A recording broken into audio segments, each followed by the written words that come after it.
മിശിഹായിൽ പ്രിയമുള്ള സഹോദരി സഹോദരന്മാരെ, പ്രിയമക്കളെ, ഈ പ്രഭാതത്തിൽ ഗലാത്യക്കാർക്ക് എഴുതിയ ലേഖനം 6-ാം അധ്യായം 14-ാമത്തെ വാക്യം നമുക്ക് ധ്യാനിക്കാം.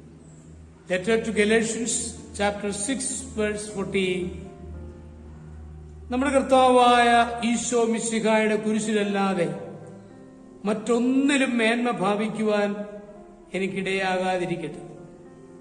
അവനെ പ്രതി ലോകം എനിക്കും ഞാൻ ലോകത്തിനും ക്രൂശിക്കപ്പെട്ടിരിക്കുന്നു.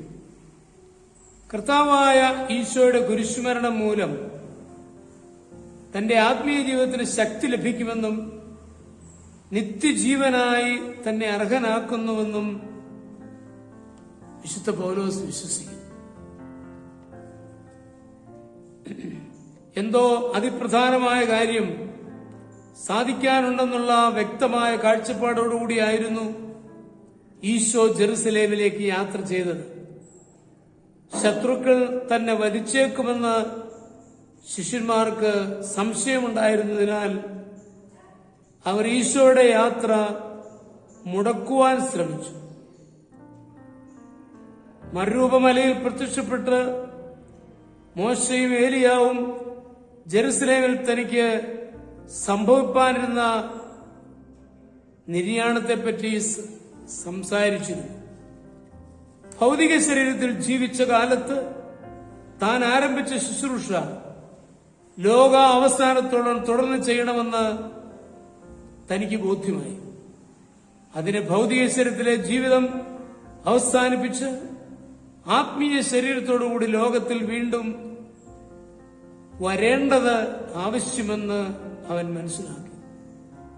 പ്രസ്തുത ഉദ്ദേശ സത്യത്തിനായി താൻ മരിക്കേണ്ടത് ആവശ്യമാണെന്ന് വ്യക്തമായിരുന്നു.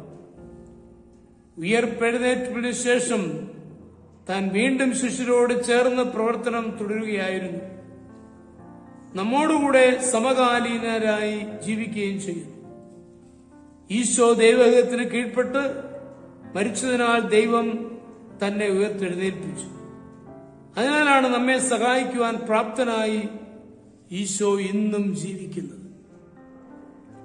വിശുദ്ധ പൗലോസിനോടുകൂടെ ഈശോ സദാ സന്നിഹിതനായിരുന്നു.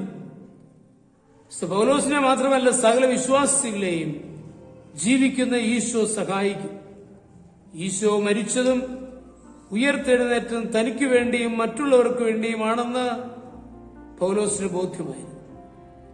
ഈ ഈശോ തന്നെ ശക്തനാക്കുന്നതിനാൽ ഈശോയിൽ മാത്രമാണ് തന്റെ പ്രശംസ.